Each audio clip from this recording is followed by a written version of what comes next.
Hello friends, welcome to my YouTube channel science study centre.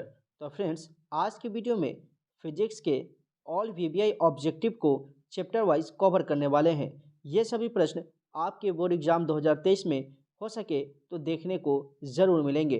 तो चलिए video start करते हैं। वीडियो स्टार्ट करने से पहले मेरी आपसे एक छोटी सी रिक्वेस्ट है कि अगर आप मेरे चैनल पर नए हैं तो चैनल को सब्सक्राइब कर ले और बेल आइकन को प्रेस कर दे ताकि आने वाली वीडियो की नोटिफिकेशन सबसे पहले आप तक पहुंच सके।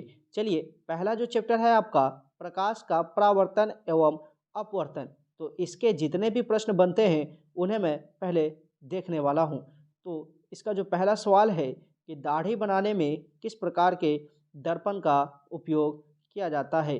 दाढ़ी बनाने में किस प्रकार के दर्पण का उपयोग किया जाता है, तो इसका जो सही जवाब हो जाएगा वो हो जाएगा ऑप्शन सी। दाढ़ी बनाने में अवतल दर्पण का उपयोग किया जाता है। अगले प्रश्न की तरफ चलते हैं। 2 नंबर प्रश्न क्या कहता है मेरा? 2 नंबर प्रश्न होगा कि गोलीय दर्पण में फोकसांतर एवं वक्रता त्रिज्या के बीच संबंध है। गोलीय दर्पण में, तो इसका जो सही जवाब हो जाएगा, आपने पढ़ा होगा एफ बराबर जो होता है वो होता है r/2, यानी ऑप्शन सी इसका बिल्कुल सही हो जाएगा। अगला प्रश्न है मेरा, यदि किसी अवतल दर्पण की फोकस दूरी f तथा वक्रता त्रिज्या r हो तो कौन सा ऑप्शन सही होगा? तो इसका जो सही जवाब हो जाएगा वो हो जाएगा option A. Option A, F बराबर जो होता है वो r/2 होता है, यानी ऑप्शन ए आपका बिल्कुल सही हो जाएगा। अगला प्रश्न क्या कहता है? 4 नंबर प्रश्न है। 4 नंबर प्रश्न है मेरा कि अवतल दर्पण से परावर्तन के बाद किरण किस बिंदु से होकर गुजरेगी। अवतल दर्पण से परावर्तन के बाद किरण किस बिंदु से होकर गुजरेगी, तो इसका जो सही जवाब होगा वो होगा ऑप्शन बी। अगला प्रश्न है मेरा, अगला प्रश्न कहता है कि 6 नंबर प्रश्न है कि किसी दर्पण से वस्तु को कहीं भी रखने से वस्तु के बराबर आकार का सीधा प्रतिबिंब बनता है तो दर्पण होगा। तो आपको मालूम होगा वो जो दर्पण होता है वो होता है समतल दर्पण, यानी ऑप्शन सी आपका बिल्कुल सही हो जाएगा। ऑप्शन सी, यानी समतल दर्पण में बराबर आकार का सीधा प्रतिबिंब बनता है। अगला प्रश्न क्या कहता है मेरा? अगला प्रश्न की तरफ चलते हैं कि प्रकाश के अपवर्तन के कितने नियम है। प्रकाश के अपवर्तन के कितने नियम है, तो इसका जो सही जवाब हो जाएगा वो हो जाएगा प्रकाश के अपवर्तन के 2 नियम होते हैं। ऑप्शन बी आपका बिल्कुल सही हो जाएगा। अगला प्रश्न है मेरा, प्रकाश का वर्ण विक्षेपण किस उपकरण से संभव होता है।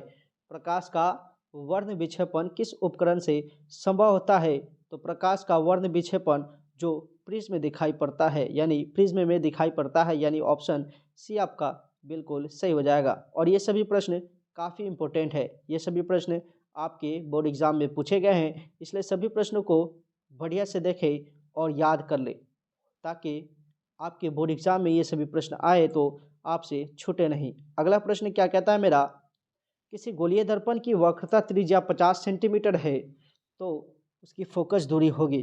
किसी गोलीय दर्पण की वक्रता त्रिज्या 50 सेंटीमीटर है तो उसकी फोकस दूरी होगी। तो इसका जो फार्मूला होता है एफ बराबर r/2।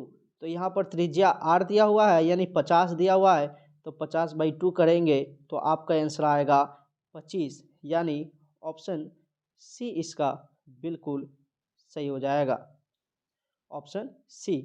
अगले प्रश्न की तरफ चलते हैं। अगला प्रश्न मेरा क्या कहता है? अगला प्रश्न है कि 1 मीटर फोकस दूरी वाले उत्तल लेंस की क्षमता होगी। 1 मीटर फोकस दूरी वाले उत्तल लेंस की क्षमता होगी, तो इसका जो सही जवाब होगा वो होगा ऑप्शन बी आपका बिल्कुल सही हो जाएगा, एक डायोप्टर, यानी ऑप्शन बी आपका बिल्कुल सही हो जाएगा। आगे चलते हैं। अगला प्रश्न है मेरा, किसी उत्तल लेंस की फोकस दूरी हमेशा होती है। पॉजिटिव और नेगेटिव दोनों, और इनफाइनाइट। तो इसका जो सही जवाब होगा वो होगा ऑप्शन ए। उत्तल लेंस की जो फोकस दूरी होती है वो पॉजिटिव होती है, यानी ऑप्शन ए आपका बिल्कुल सही हो जाएगा। अगला प्रश्न देखते हैं। प्रकाश का वेग न्यूनतम होता है, तो प्रकाश का वेग न्यूनतम कहाँ होता है? तो इसका जो सही जवाब होगा वो होगा ऑप्शन डी। कांच में प्रकाश का वेग जो होता है न्यूनतम होता है और निर्वात में सबसे ज़्यादा होता है। तो ऑप्शन डी इसका बिल्कुल सही हो जाएगा। सबसे कम की बात की है तो यानी ऑप्शन डी कांच में।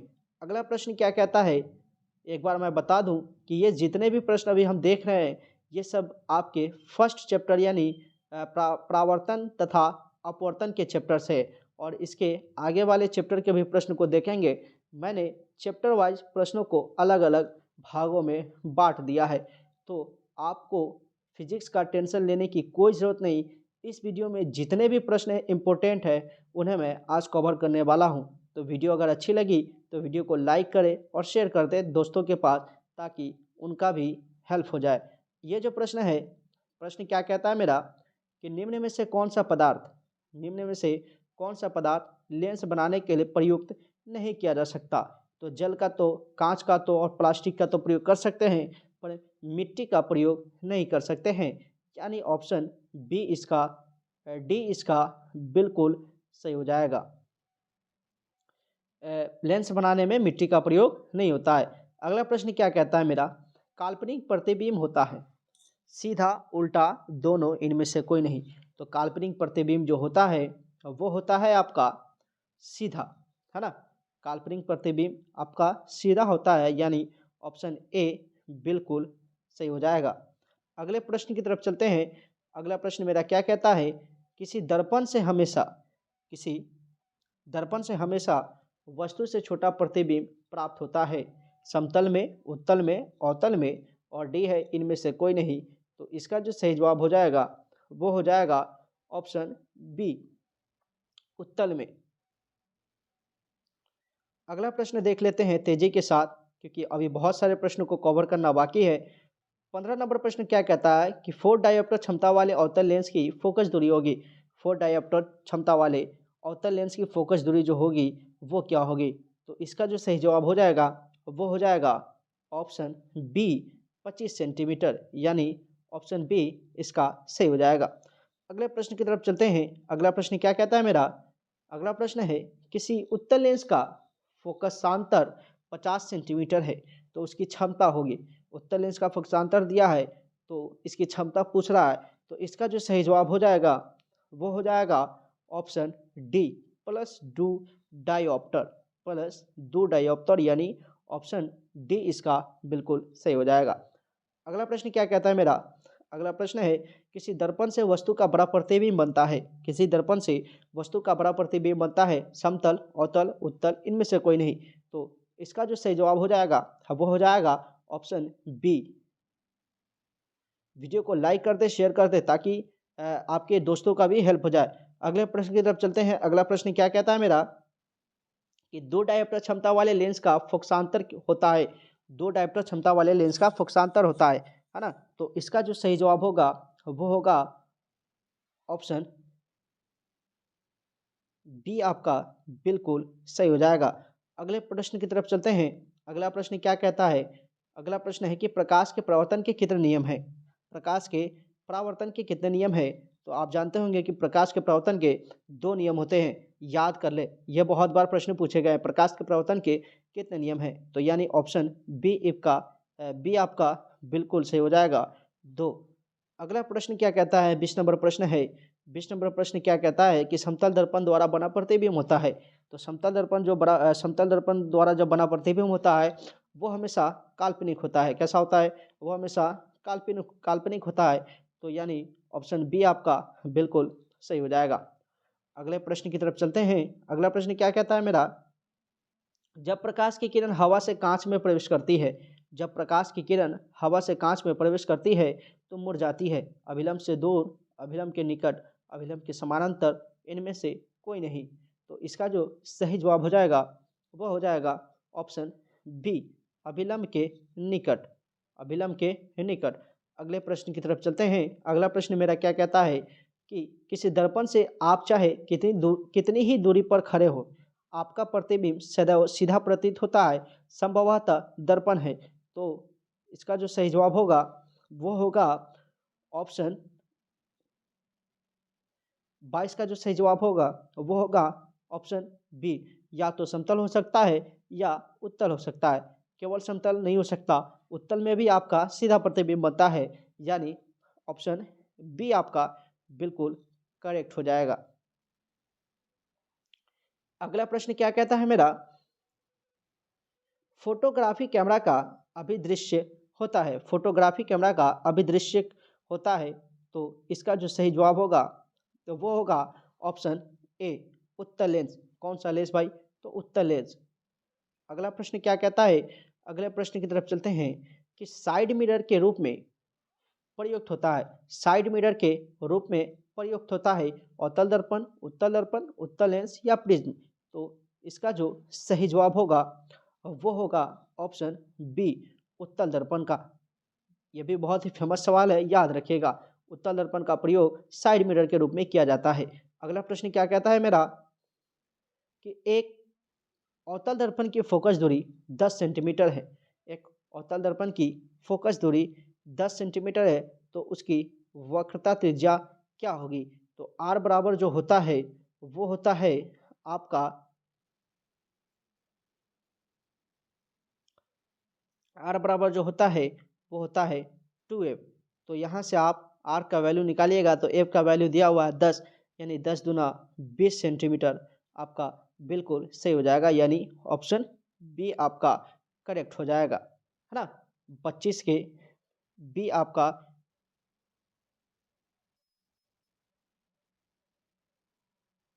बिल्कुल सही हो जाएगा। अगला प्रश्न क्या कहता है, अगले प्रश्न की तरफ चलते हैं। अगला प्रश्न है मेरा, किसी माध्यम के अपवर्तनांक म्यू का मान होता है, अपवर्तनांक म्यू का मान होता है, तो इसका जो सही जवाब होगा वो होगा साइन आई बटा साइन आर, साइन आई बटा साइन आर, यानी ऑप्शन बी आपका बिल्कुल करेक्ट हो जाएगा। अगले प्रश्न की तरफ चलते हैं। अगला प्रश्न मेरा क्या कहता है, निर्गत किरण एवं अभिलंब के बीच के कोण को कहते हैं, निर्गत किरण एवं अभिलंब के बीच के कोण को कहते हैं। तो इसका जो सही जवाब होगा वो होता है परावर्तन कोण। कौन सा कोण भाई? तो परावर्तन कोण, यानी ऑप्शन बी इसका बिल्कुल सही हो जाएगा। अगला प्रश्न क्या कहता है मेरा,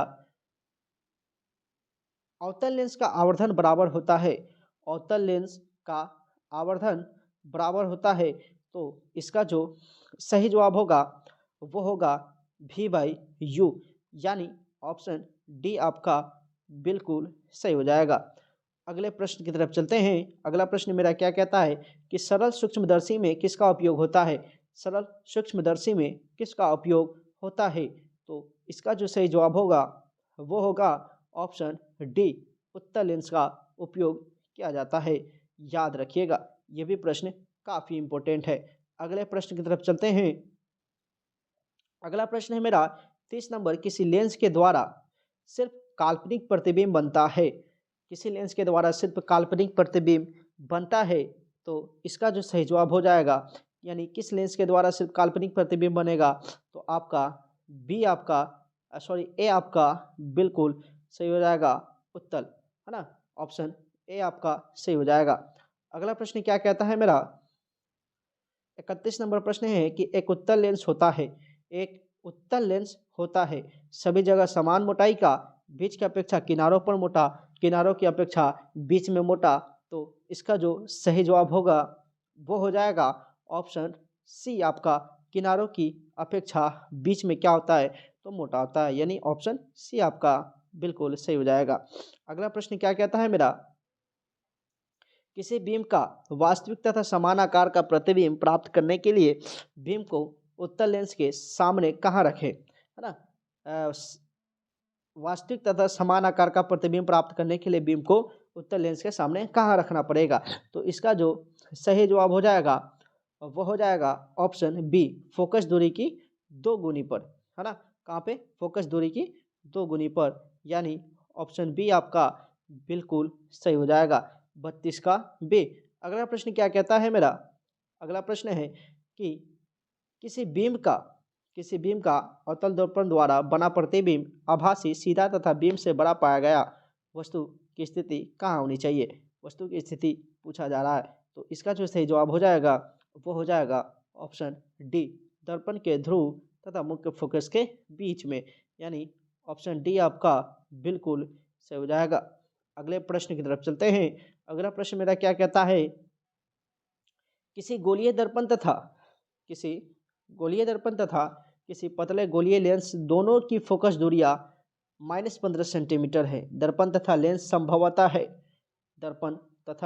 संभवतः क्या होगा? तो इसका जो सही जवाब हो जाएगा वो हो जाएगा दोनों अवतल। ऑप्शन ए आपका बिल्कुल सही हो जाएगा। अगले प्रश्न की तरफ चलते हैं। अगला प्रश्न क्या कहता है मेरा? परावर्तन के नियम से निर्धारित होता है। परावर्तन के नियम से निर्धारित होता है, तो आपतन कोण बराबर परावर्तन कोण बराबर अपवर्तन कोण, आपतन कोण बराबर विचलन कोण, डी इनमें से कोई नहीं। तो इसका जो सही जवाब हो जाएगा वो हो जाएगा आपतन कोण परावर्तन कोण के बराबर होता है, यानी ऑप्शन ए आपका बिल्कुल करेक्ट हो जाएगा। अगला प्रश्न देखते हैं 36 नंबर प्रश्न कि लेंस में मुख्य फोकस की संख्या कितनी होती है? लेंस में मुख्य फोकस की संख्या कितनी होती है? तो लेंस में जो मुख्य फोकस की संख्या होती है वो होती है 2, यानी ऑप्शन ए आपका बिल्कुल सही हो जाएगा। यह भी अच्छा प्रश्न था। अगला प्रश्न की तरफ चलते हैं। अगला प्रश्न मेरा क्या कहता है कि प्रकाश की किरणें गमन करती है, तो इसका जो सही जवाब हो जाएगा वो हो जाएगा ऑप्शन ए। तेजी के साथ प्रश्नों को देख रहे हैं क्योंकि अभी बहुत सारे प्रश्नों को करना बाकी है, तो इसका जो सही जवाब हो जाएगा वो हो जाएगा ऑप्शन ए, सीधी रेखा। प्रकाश की किरणें जो सीधी रेखा में गमन करती है। यह भी अच्छा प्रश्न था। अगला प्रश्न क्या कहता है कि सर्च लाइट का परावर्तक सतह होता है, तो इसका जो सही जवाब हो जाएगा वो हो जाएगा ऑप्शन बी, अवतल। अगला प्रश्न देख लेते हैं अगला प्रश्न क्या कहता है मेरा कि अवतल दर्पण की फोकस दूरी उसकी वक्रता लिखा गया यहाँ पे, वक्रता हो जाएगा। क्या हो जाएगा? वक्रता।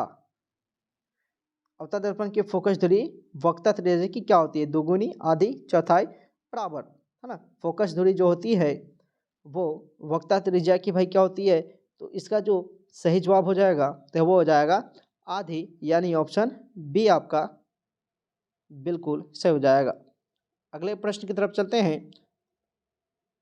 जब प्रकाश की एक किरण एक माध्यम से दूसरे माध्यम में जाती है तो अपने पूर्व पथ से विचलित हो जाती है, इसे कहते हैं प्रकाश का प्रवर्तन, प्रकाश का अपवर्तन, प्रकाश का विक्षेपण, डी इनमें से कोई नहीं। तो इसका जो सही जवाब हो जाएगा वो हो जाएगा प्रकाश का अपवर्तन। ऑप्शन बी आपका बिल्कुल सही हो जाएगा। आगे का प्रश्न देख लेते हैं।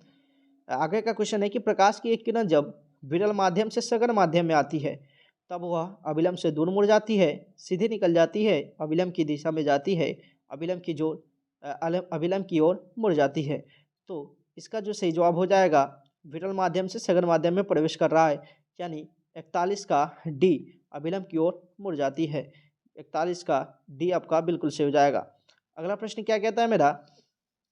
जब प्रकाश की एक किरण दो माध्यम को अलग करने वाली सतह पर लंबवत पड़ती है तो वह अभिलंब से दूर मुड़ जाती है, बिना मुड़े सीधी निकल जाती है, अभिलंब की ओर मुड़ जाती है, 7 रंगों में टूट जाती है। तो इसका जो सही जवाब हो जाएगा वो हो जाएगा बिना मुड़े सीधी निकल जाती है, यानी ऑप्शन बी। आगे का प्रश्न देखते हैं। पानी से भरी बाल्टी की गहराई कम मालूम पड़ने का कारण क्या है? प्रकाश का प्रवर्तन होता है, प्रकाश का अपवर्तन होता है, तो प्रकाश का वर्ण विक्षेपण, या इनमें से कोई नहीं।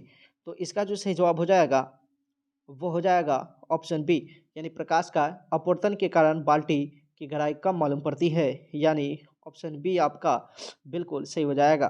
अगले प्रश्न की तरफ चलते हैं। अगला प्रश्न क्या है मेरा, जब प्रकाश एक माध्यम से दूसरे माध्यम में जाता है, जब प्रकाश एक माध्यम से दूसरे माध्यम में जाता है तब अपवर्तन होता है। प्रकाश की चाल में परिवर्तन होने के कारण, प्रकाश की चाल में परिवर्तन नहीं होने के कारण, प्रकाश के रंग में परिवर्तन होने के कारण, या इनमें से कोई नहीं। तो इसका जो सही जवाब हो जाएगा वो हो जाएगा ऑप्शन ए, प्रकाश की चाल में परिवर्तन होने के कारण, है ना, अपवर्तन होता है, यानी ऑप्शन ए आपका बिल्कुल करेक्ट हो जाएगा। अगला प्रश्न देख लेते हैं। सघन माध्यम से विरल माध्यम में प्रवेश करने पर आपतन कोण तथा अपवर्तन कोण में क्या संबंध रहता है? तो दोनों कोण बराबर होते हैं। आपतन कोण बड़ा होता है, अपवर्तन कोण बड़ा होता है, कोई निश्चित संबंध नहीं है। तो इसका जो सही जवाब हो जाएगा वो हो जाएगा ऑप्शन सी, अपवर्तन कोण बड़ा होता है। ठीक है, अगले प्रश्न की तरफ चलते हैं। जब प्रकाश की किरण हवा से कांच के प्रिज्म की अपवर्तन सतह से होकर प्रवेश करती हुई दूसरे अपवर्तक सतह से होकर बाहर निकलती है तब वह मुरझाती है। जब प्रकाश की किरण हवा से कांच के प्रिज्म की अपवर्तन सतह से होकर प्रवेश करती हुई दूसरे अपवर्तक सतह से होकर बाहर निकलती है तब वह मुरझाती है। प्रिज्म के शीर्ष की ओर, प्रिज्म के आधार की ओर किरण के मुड़ने का कोई नियम नहीं है, या डी इनमें से कोई नहीं। तो 46 का जो आपका बी आपका करेक्ट हो जाएगा, प्रिज्म के आधार की ओर मुड़ जाती है, यानी ऑप्शन बी आपका बिल्कुल सही हो जाएगा। अब अगला चैप्टर देखते हैं। अगला जो चैप्टर है आपका मानव नेत्र, इसके जो प्रश्न हैं उन्हें देखने वाले हैं। पहला प्रश्न इसका क्या कहता है कि जो नेत्र निकट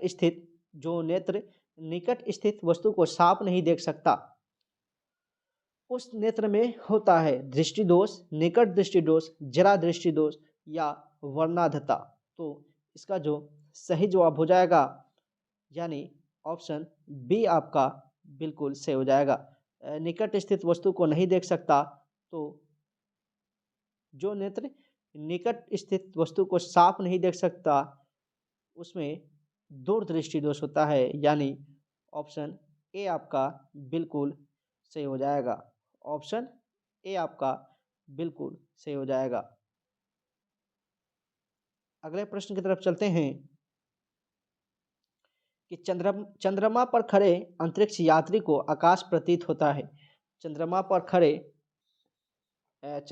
खड़े अंतरिक्ष यात्री को आकाश प्रतीत होता है नीला, उजला, लाल, काला। तो ये भी बहुत ही फेमस सवाल है। तो इसका जो सही जवाब हो जाएगा वो हो जाएगा ऑप्शन डी, काला। अगले प्रश्न की तरफ चलते हैं। अगला प्रश्न क्या कहता है कि निकट दृष्टि दोष का निवारण किस लेंस से होता है?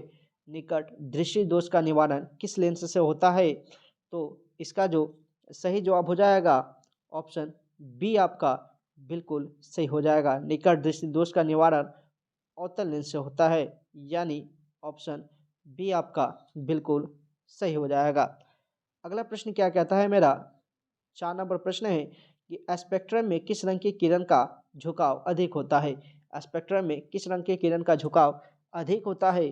तो इसका जो सही जवाब हो जाएगा वो हो जाएगा ऑप्शन सी, यानी बैंगनी रंग के किरण का झुकाव अधिक होता है। अगला प्रश्न क्या कहता है, सभी प्रश्न इम्पोर्टेंट है इसलिए सभी प्रश्नों को एंड तक देखें, और वीडियो अच्छी लग रही हो तो वीडियो को लाइक कर दे, चैनल को सब्सक्राइब कर दे और वीडियो को साथ में शेयर भी कर दे। प्रश्न मेरा क्या है, 5 नंबर, प्रकाश के किस रंग का तरंगदैर्घ्य सबसे अधिक होता है? प्रकाश के किस रंग का तरंगदैर्घ्य सबसे अधिक होता है? तो इसका जो सही जवाब हो जाएगा वो हो जाएगा ऑप्शन सी, प्रकाश के किस रंग का तरंगदैर्घ्य सबसे अधिक होता है? तो वो लाल का तरंगदैर्घ्य सबसे अधिक होता है। अगला प्रश्न क्या कहता है मेरा, मानव नेत्र मानव नेत्र जिस भाग पर किसी वस्तु का प्रतिबिंब है, मानव नेत्र जिस भाग पर किसी वस्तु का प्रतिबिंब है वह है कॉर्निया परितारिका पुतली दृष्टिपटल। यानी मानव नेत्र के जिस भाग पर वस्तु का प्रतिबिंब बनता है उसे क्या कहते हैं? तो इसका जो सही जवाब हो जाएगा वो हो जाएगा आपका डी, दृष्टिपटल, यानी ऑप्शन डी आपका बिल्कुल सही हो जाएगा। अगला प्रश्न देख लेते हैं। अगला प्रश्न क्या कहता है, किसी वस्तु का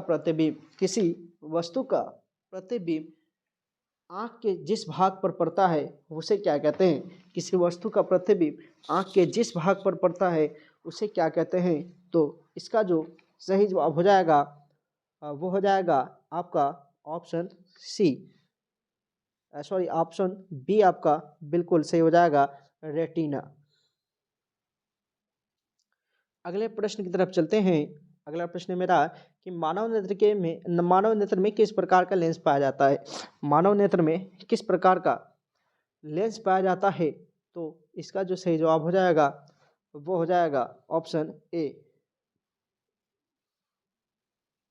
उत्तल। अगला प्रश्न है,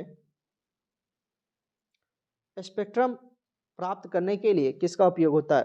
तो स्पेक्ट्रम प्राप्त करने के लिए प्रिज्म का उपयोग करते हैं, यानी ऑप्शन डी आपका बिल्कुल सही हो जाएगा। अगला प्रश्न देखते हैं।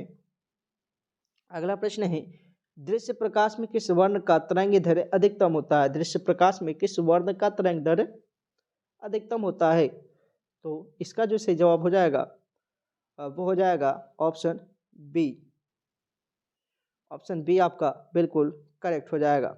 अगला प्रश्न देख लेते हैं। 12 नंबर प्रश्न क्या कहता है कि मानव नेत्र जिस भाग पर किसी वस्तु का प्रतिबिंब बनाते हैं वह है दृष्टिपटल, यानी ऑप्शन डी। आगे चलते हैं। अगला प्रश्न देखते हैं कि मानव नेत्र अभिनेत्र लेंस की फोकस दूरी समायोजित कर विभिन्न दूरियों पर रखी वस्तु को फोकसित कर सकता है। ऐसा हो पाने का कारण क्या है। तो इसका जो सही जवाब हो जाएगा वो हो जाएगा ऑप्शन बी, समंजन। इसी क्षमता को समंजन क्षमता कहते हैं, यानी ऑप्शन बी आपका बिल्कुल सही हो जाएगा। अगले प्रश्न की तरफ चलते हैं। अगला प्रश्न मेरा क्या कहता है कि अभिनेत्र लेंस की फोकस दूरी। बहुत सारे प्रश्न हैं, अभी बहुत सारे प्रश्नों को देखना बाकी है, इसलिए थोड़ा सा मैं फास्ट कर रहा हूँ, है ना। तो आप स्लो करके वीडियो को वॉच कर सकते हैं। अभिनेत्र लेंस की फोकस दूरी में परिवर्तन क्या किया जाता है ना। अभिनेत्र लेंस की फोकस दूरी में परिवर्तन किया जाता है। तो इसका जो सही जवाब हो जाएगा वो हो जाएगा ऑप्शन डी आपका, पक्षमापी पेशियों द्वारा। ऑप्शन डी आपका बिल्कुल से हो जाएगा। इस वीडियो में मैं आज जितने भी फिजिक्स के चैप्टर है सभी चैप्टर से अलग अलग चैप्टर वाइज ऑब्जेक्टिव को कर रहा हूँ। तो ये जो ऑब्जेक्टिव है आपके मानव नेत्र है ना, नेत्र वाले चैप्टर से है। तो इसका जो सही जवाब हो जाएगा अभिनेत्र लेंस की फोकस दूरी में परिवर्तन किया जाता है तो पक्षमापी पेशियों के द्वारा परिवर्तन किया जाता है। अगले प्रश्न की तरफ चलते हैं। अगला प्रश्न मेरा क्या कहता है कि एक स्वस्थ आँख के दूरी बिंदु होते हैं। एक स्वस्थ आँख की दूरी बिंदु होती है तो अनंत से 25 सेंटीमीटर या 250 सेंटीमीटर या 0 या 25 सेंटीमीटर। तो एक स्वस्थ आँख के दूरी बिंदु होती है। तो इसका जो सही जवाब हो जाएगा वो हो जाएगा ऑप्शन डी, अनंत से 25 सेंटीमीटर। अगला प्रश्न की तरफ चलते हैं।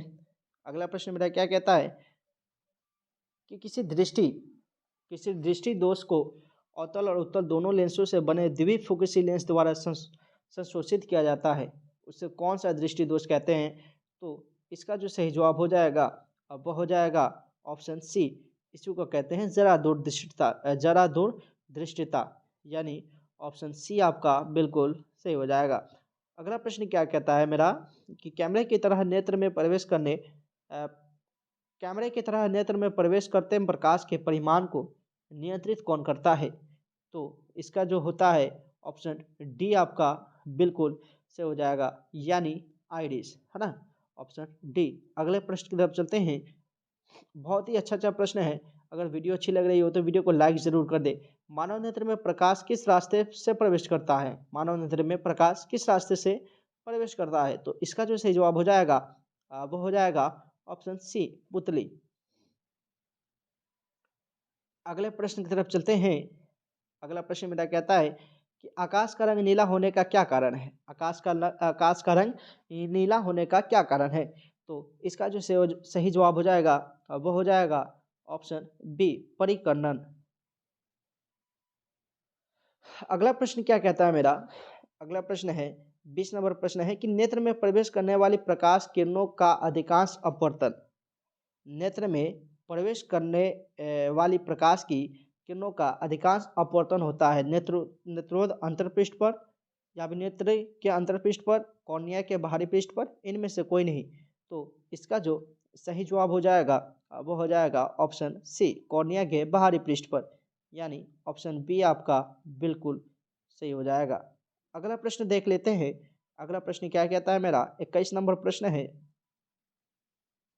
श्वेत प्रकाश जब प्रिज्म से गुजरता है तो सर्वाधिक विचलन होता है।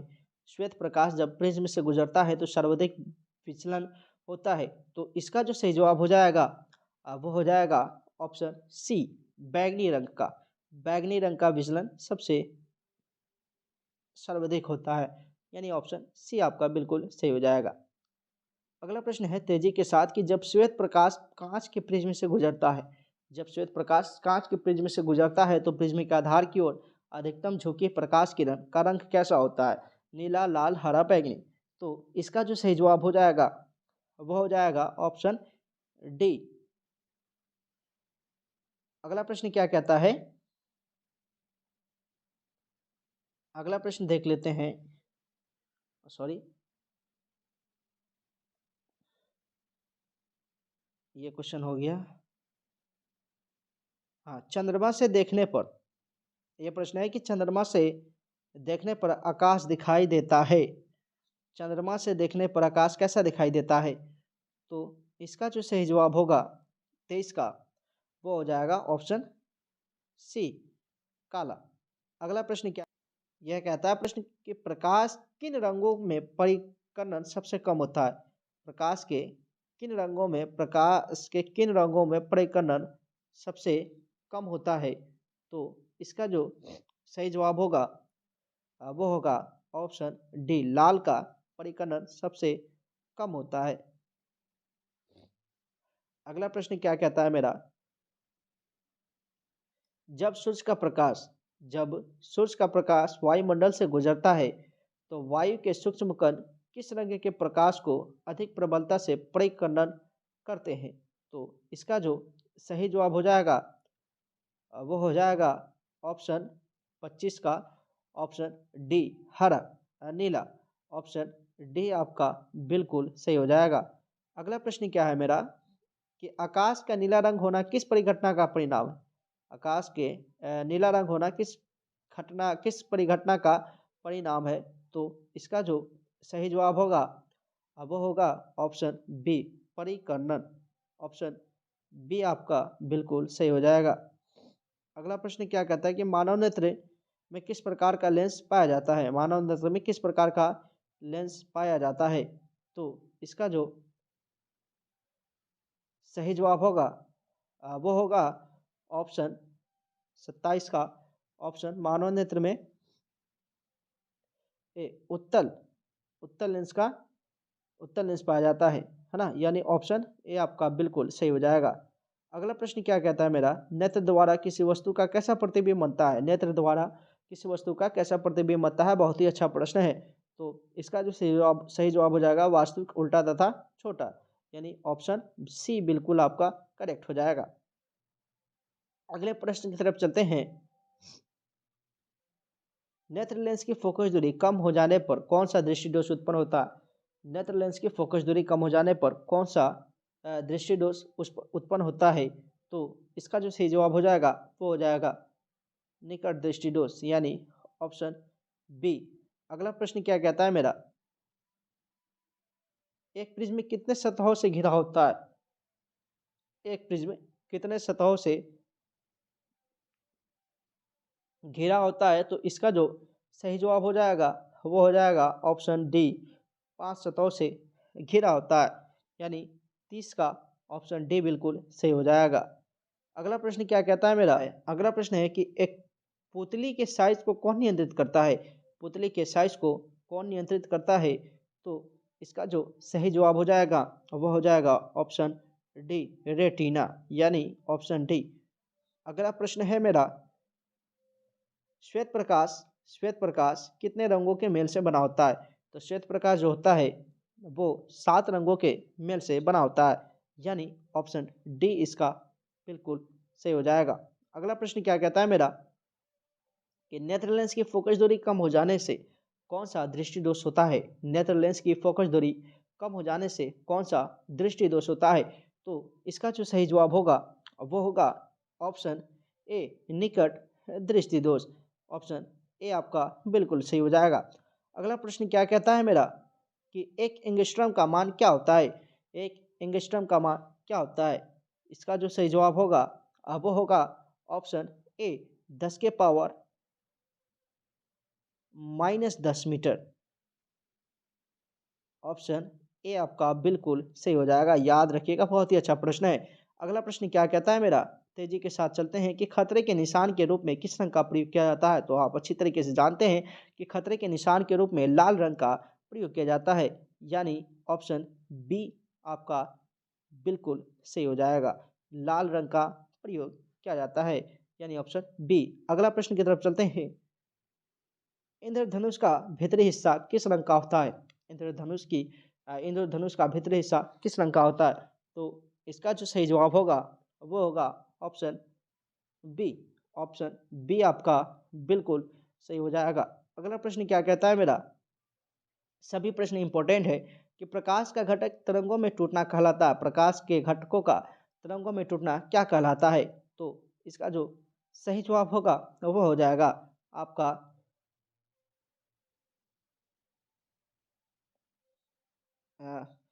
37 है सी आपका बिल्कुल प्रकाश के घटक तरंगों में टूटना परिक्षेपण कहलाता है। ऑप्शन सी आपका बिल्कुल सही हो जाएगा। इस पे थोड़ा सा हमें डाउट है, आप इसे कमेंट सेक्शन में ज़रूर बताइएगा, है ना। इसको डाउट है इस पर, प्रश्न पर।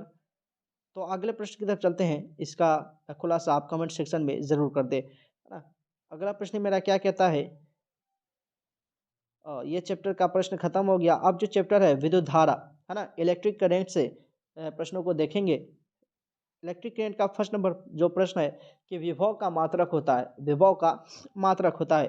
तो इसका जो सही जवाब होगा विभव का जो मात्रक होता है, यानी आपका बी बिल्कुल सही हो जाएगा। विभव का मात्रक वोल्ट होता है, ऑप्शन बी। अगले प्रश्न की तरफ चलते हैं। अगला प्रश्न मेरा क्या कहता है कि निम्न में से कौन अर्धचालक नहीं है? निम्न में से कौन अर्धचालक नहीं है? तो इसका जो सही जवाब हो जाएगा अब वो हो जाएगा ऑप्शन सी। ये जो चैप्टर है, इस चैप्टर से आपके बोर्ड एग्जाम में काफ़ी प्रश्न पूछे जाते हैं, तो इस चैप्टर को ध्यान से देखें और सभी प्रश्नों को गौर से देखें और याद करके ज़रूर जाए, ताकि अगर आपके बोर्ड एग्जाम में आए ये सभी प्रश्न तो आपसे छूटे नहीं, है ना। और वीडियो अच्छी लगी तो वीडियो को लाइक ज़रूर कर दे। अगला प्रश्न मेरा क्या कहता है कि वोल्ट बटा एम्पियर प्रदर्शित करता है। वोल्ट बटा एम्पियर प्रदर्शित करता है, तो इसका जो सही जवाब हो जाएगा वो हो जाएगा ऑप्शन सी ओम, है ना। अगला प्रश्न मेरा क्या है कि विद्युत प्रतिरोध का मात्रक है। विद्युत प्रतिरोध का मात्रक है, यानी इसका जो सही जवाब हो जाएगा वो हो जाएगा विद्युत प्रतिरोध का मात्रक है, ऑप्शन सी। अगला प्रश्न क्या कहता है मेरा, विद्युत धारा का एसआई मात्रक है। विद्युत धारा का एसआई मात्रक है, तो इसका जो सही जवाब हो जाएगा वो हो जाएगा ऑप्शन डी। विद्युत धारा का एसआई मात्रक एम्पियर होता है। तो एसआई मात्रक के प्रश्नों को, सारे प्रश्नों को देख लें, है ना। क्योंकि आपके एसआई मात्रक से काफ़ी प्रश्न आपके बोर्ड एग्जाम में आते हैं, ना। इसमें सभी प्रश्नों को मैं कवर करने वाला हूँ, इसलिए वीडियो को एंड तक देखें और वीडियो को लाइक करें, शेयर करें और दोस्तों के पास शेयर करें, ताकि उनका भी हेल्प हो जाए।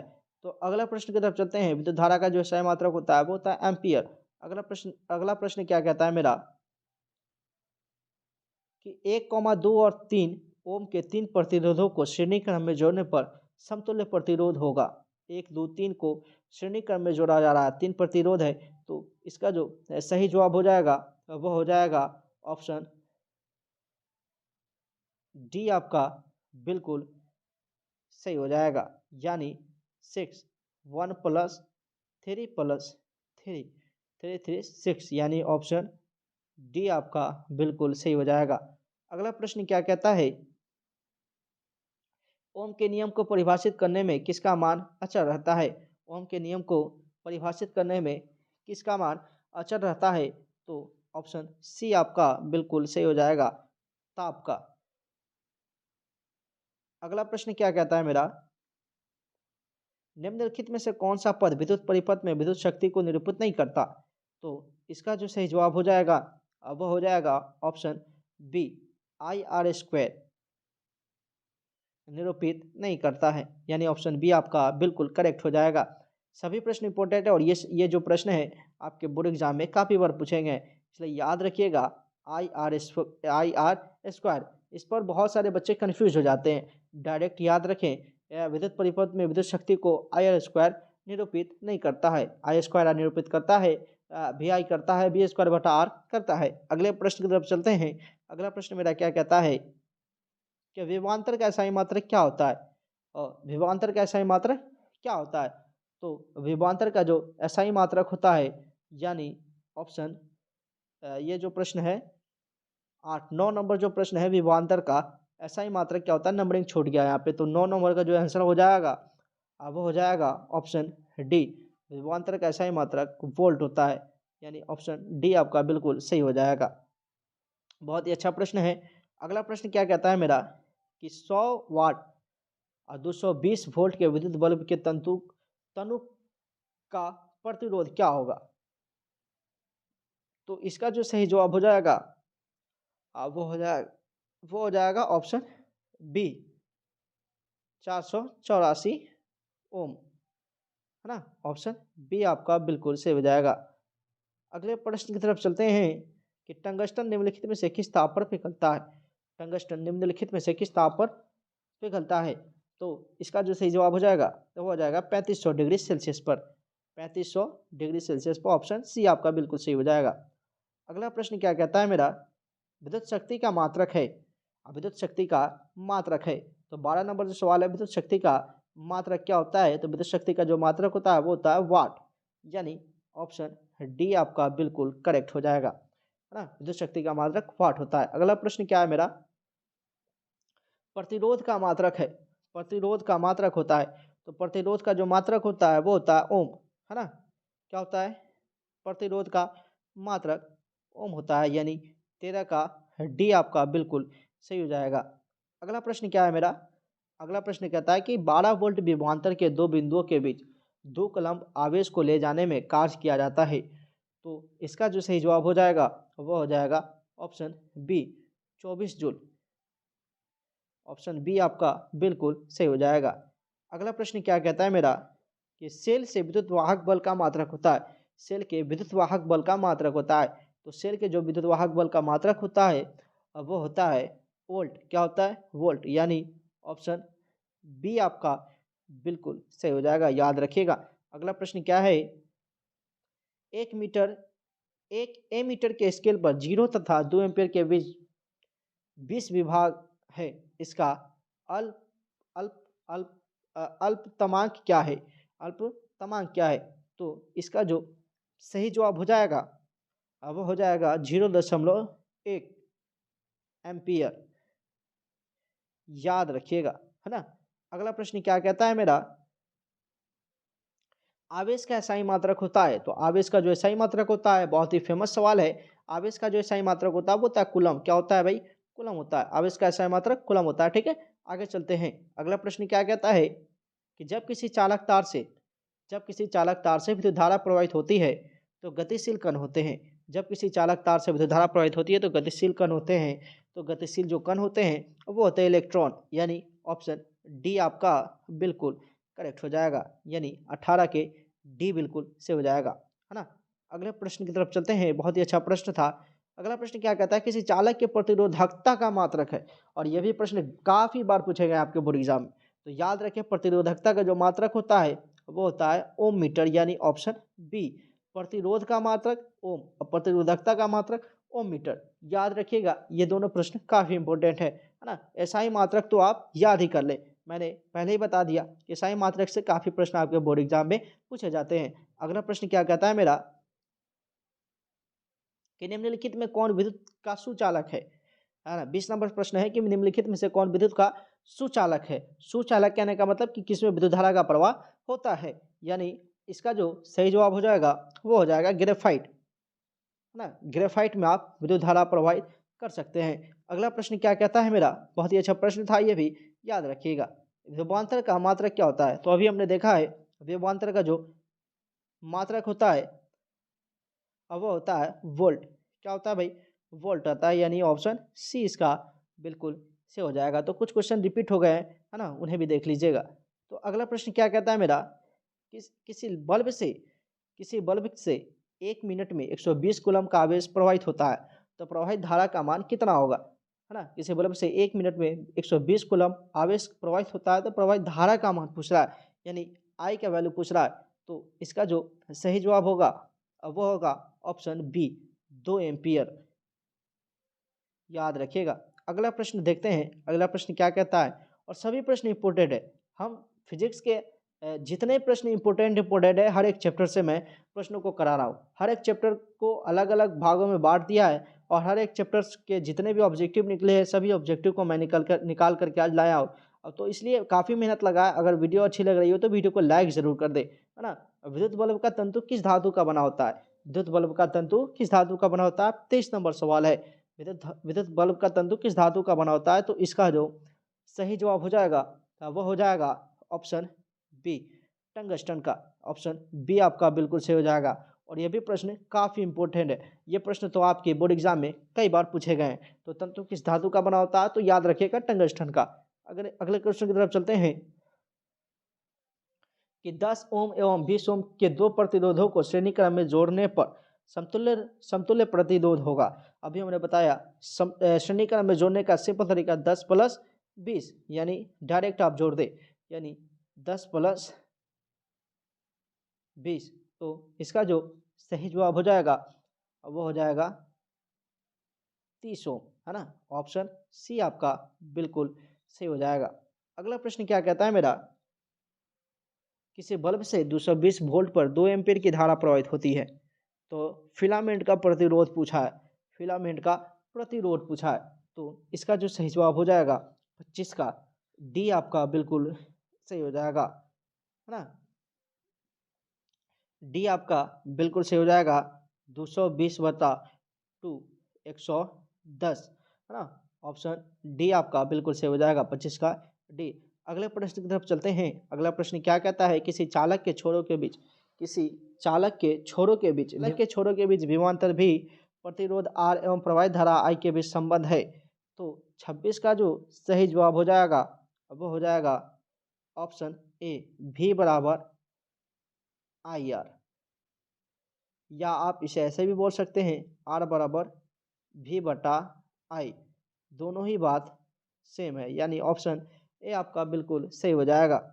अगला प्रश्न क्या कहता है, अगला प्रश्न देख लेते हैं कि ओम का नियम है, ओम का नियम है, ओम का नियम है इसे कहते हैं।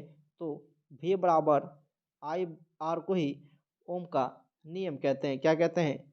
भी बराबर आई आर को ही ओम का नियम कहते हैं, है ना? यानी ऑप्शन ए आपका बिल्कुल सही हो जाएगा। याद रखिएगा, ओम का नियम काफ़ी फेमस है, और ये आपके ऑब्जेक्टिव सब्जेक्टिव सभी जगहों पर ये प्रश्न पूछे जाते हैं। तो याद रखिएगा भी बराबर आई आर। अगला प्रश्न क्या कहता है मेरा कि हमारे घरों में जो विद्युत आपूर्ति की जाती है वह 220 वोल्ट पर डिश धारा होती है, या 12 वोल्ट पर दिष्ट धारा होती है, या 220 वोल्ट पर प्रत्यावर्ती धारा होती है, या 12 वोल्ट पर प्रत्यावर्ती धारा होती है। तो इसका जो सही जवाब हो जाएगा वो हो जाएगा ऑप्शन सी, 220 वोल्ट पर प्रत्यावर्ती धारा होती है। अगला प्रश्न देख लेते हैं, बैटरी से किस प्रकार की धारा प्राप्त होती है? बैटरी से किस प्रकार की धारा प्राप्त होती है? तो इसका जो सही जवाब हो जाएगा बैटरी से किस प्रकार की धारा प्राप्त होती है, यानी 29 का ए आपका बिल्कुल सही हो जाएगा। और ये प्रश्न काफ़ी इंपॉर्टेंट है, याद रखिएगा। दिष्ट धारा प्रवाहित होती है। अगला प्रश्न क्या कहता है मेरा कि 1 वोल्ट कहलाता है, 1 वोल्ट कहलाता है, यानी इसका जो ऑप्शन बी आपका बिल्कुल सही हो जाएगा। 1 वोल्ट बराबर जूल बटा कूलम्ब होता है, यानी ऑप्शन बी आपका बिल्कुल सही हो जाएगा। अगले प्रश्न की तरफ चलते हैं। 31 नंबर प्रश्न है, किसी विद्युत बल्ब से 220 वोल्ट पर 1 एम्पीयर की धारा प्रवाहित होती है, तो फिलामेंट का प्रतिरोध होगा। अभी हमने इससे पहले एक प्रश्न देखा था, 220 वोल्ट पर 2 एम्पीयर की धारा प्रवाहित हो रही थी, यहाँ पर 1 एम्पीयर की धारा प्रवाहित हो रही है, यानी इसका जो सही जवाब होगा वो होगा ऑप्शन सी, बिल्कुल सही हो जाएगा। ऑप्शन सी आपका बिल्कुल सही हो जाएगा। 220 वोल्ट बटा 1 एम्पीयर कट के आपका 220 ही वोल्ट आएगा, है ना, ओम, सॉरी 220 ओम। तो इसका जो सही जवाब हो जाएगा वो हो जाएगा ऑप्शन सी। तो इस प्रकार के क्वेश्चन बहुत बार आपके बोर्ड एग्जाम में पूछे जाते हैं। यहाँ पर एम्पियर, है ना, धारा और वोल्ट कुछ भी चेंज कर देगा, आप देख लीजिएगा। अगला प्रश्न क्या है मेरा, किस उपकरण में धन और ऋण का चिन्ह नहीं होता है? किस उपकरण में धन और ऋण का चिन्ह नहीं होता है? तो इसका जो सही जवाब हो जाएगा वो हो जाएगा कुंडली। कुंडली में धन और ऋण का चिन्ह नहीं होता है, यानी ऑप्शन सी। बाकी सभी में एमीटर, वोल्टमीटर और विद्युत सेल में होते हैं। अगला प्रश्न क्या कहता है मेरा, विद्युत परिपथ में दो बिंदुओं के बीच, विद्युत परिपथ में दो बिंदुओं के बीच विभवांतर मापने के लिए प्रयुक्त होता है। विद्युत परिपथ में दो बिंदुओं के बीच विभवांतर वोल्ट मीटर के द्वारा मापा जाता है, यानी ऑप्शन बी आपका बिल्कुल सही हो जाएगा। काफ़ी अच्छा सवाल है, याद रखिएगा। अगला प्रश्न क्या कहता है मेरा, 1, 2 और 3 ओम के प्रतिरोध को श्रेणी क्रम में 12 वोल्ट के बैटरी के साथ जुड़ा जाता है, तो परिपथ में धारा का मान कितना होगा? परिपथ में धारा का मान कितना होगा, है ना? तो प्रतिरोध आप इसका निकालेंगे तो 1, 2, 3 यानी 6 आएगा। कितना आएगा भाई, कितना आएगा? 6 आएगा और 12 वोल्ट की धारा प्रवाहित हो रही है, तो इसका जो सही जवाब हो जाएगा 34 का बी, है ना, 12/6 यानी 2 एम्पियर, है ना। आगे चलते हैं। अगला प्रश्न क्या कहता है मेरा कि 1 वोल्ट कहलाता है, 1 वोल्ट कहलाता है, तो 1 वोल्ट 1 जूल बटा कूलम्ब कहलाता है, यानी ऑप्शन बी आपका बिल्कुल सही हो जाएगा। अगले प्रश्न की तरफ चलते हैं। अगला प्रश्न क्या कहता है मेरा कि विभवांतर मापने वाले यंत्र को कहा जाता है, तो अभी हमने देखा, फिर से रिपीट हो गया क्वेश्चन कि विभवांतर मापने वाले यंत्र को ही वोल्टमीटर कहते हैं। क्या कहते हैं? वोल्टमीटर। और ये प्रश्न बहुत ही अच्छे हैं और आपके बोर्ड एग्जाम में ये प्रश्न कई बार पूछे भी गए हैं। आप क्वेश्चन बैंक अगर आप देखते होंगे तो ये प्रश्न आपको कई जगह, हर जगह देखने को मिल जाते हैं, तो याद रखिएगा इसे, है ना। अगला प्रश्न क्या कहता है कि जब किसी चालक तार से विद्युत धारा प्रवाहित होती है तो गतिशील कण होता है। तो अभी हमने इस पहले यही क्वेश्चन देखा था कि चालक तार से विद्युत धारा प्रवाहित होती है, तो आप बताएं क्या होता है भाई? तो वो होता है इलेक्ट्रॉन। क्या होता है? इलेक्ट्रॉन, यानी ऑप्शन डी आपका बिल्कुल सही हो जाएगा। अगला प्रश्न क्या कहता है मेरा, किसी कुंडली का प्रतिरोध ज्ञात करने के लिए सूत्र है ना, तो किसी कुंडली के प्रतिरोध को ज्ञात करने का जो सूत्र होता है वो होता है R बराबर V बटा आई, है ना, यानी ऑप्शन बी, सॉरी सी आपका बिल्कुल सही हो जाएगा। अगला प्रश्न क्या कहता है मेरा, किसी चालक से 2 मिनट तक 1 एम्पीयर की धारा प्रवाहित होने पर आवेश का मान होगा। 2 मिनट तक 1 एम्पीयर की धारा प्रवाहित की जा रही है ना। टाइम कितना है भाई? 2 मिनट है। तो इसका जो सही जवाब हो जाएगा वो हो जाएगा ऑप्शन बी। कितना भाई? 2 मिनट तक, यानी 120 कूलम्ब, 120 कूलम्ब। अगला प्रश्न क्या कहता है मेरा, अगला प्रश्न है कि परिपथ में विद्युत धारा की माप किससे की जाती है? परिपथ में विद्युत धारा की माप किससे की जाती है? तो ऑप्शन सी आपका बिल्कुल सही हो जाएगा, ए मीटर से। याद रखिएगा, ए मीटर से परिपथ में विद्युत धारा की माप की जाती है। अगला प्रश्न क्या कहता है मेरा कि 1 और 2 ओम के प्रतिरोधों को श्रेणी क्रम में 6 वोल्ट की बैटरी के साथ जोड़ते हैं, तो 2, 1, 3, है ना, 6 वोल्टों के बैटरी के साथ जोड़ते हैं, तो इसका जो सही जवाब हो जाएगा वो हो जाएगा ऑप्शन बी, 6 वोल्टों को, यानी 6 और प्रतिरोध कितना है तो 1 ओम और 2 ओम मिल के कितना 3 ओम कट के कितना हो जाएगा 2 ओम। याद रखेंगे इसका जो सही जवाब हो जाएगा वो हो जाएगा ऑप्शन बी। अगला प्रश्न क्या कहता है मेरा, आमीटर को विद्युत परिपथ में कैसे जोड़ा जाता है। आमीटर को विद्युत परिपथ में कैसे जोड़ा जाता है, तो ये भी अच्छा सवाल है कि आमीटर को विद्युत परिपथ में कैसे जोड़ा जाता है। तो आमीटर को विद्युत परिपथ में श्रेणी क्रम में जोड़ा जाता है। किसमें भाई, श्रेणी क्रम में। ऑप्शन ए आपका बिल्कुल सही हो जाएगा। अगला प्रश्न क्या कहता है कि 100 वाट का विद्युत बल्ब 250 वोल्ट के विद्युत मेन से जोड़ा जाता है। बल्ब से प्रवाहित धारा का मान होगा, तो बल्ब से प्रवाहित धारा का जो मान होगा अब वो होगा 0.4 एम्पियर। आप इसे सॉल्व कर लेंगे 0.4 एम्पियर। अगला प्रश्न क्या है मेरा, अगला प्रश्न है कि 1 कूलम विद्युत आवेश कितने प्रोटोनों से बनता है। 1 कूलम विद्युत आवेश कितने प्रोटोनों से बनता है, तो 44 का जो आपका ए आपका बिल्कुल सही हो जाएगा। 1.6 गुने 10 के पावर माइनस 19 कूलम, है ना। 1 कूलम विद्युत आवेश कितने प्रोटोनों से, तो ये आपका बिल्कुल सही हो जाएगा। अगला प्रश्न क्या कहता है मेरा, विद्युत बल्ब का तंतु बना होता है। विद्युत बल्ब का तंतु बना होता है, तो विद्युत बल्ब का जो तंतु होता है वो टंगस्टन का बना होता है, यानी ऑप्शन सी। तो फ्रेंड्स ये थे, है ना, हमारे फिजिक्स के जितने भी ऑब्जेक्टिव हैं, इन्हें अगर आप शुरू से एंड तक देखें तो मुझे आशा है कि आपके आने वाले एग्जाम में जितने भी प्रश्न हैं, सभी कवर हो जाएंगे। तो वीडियो अगर अच्छी लगी हो तो वीडियो को लाइक करें, शेयर करें, है ना, और चैनल को सब्सक्राइब कर ले।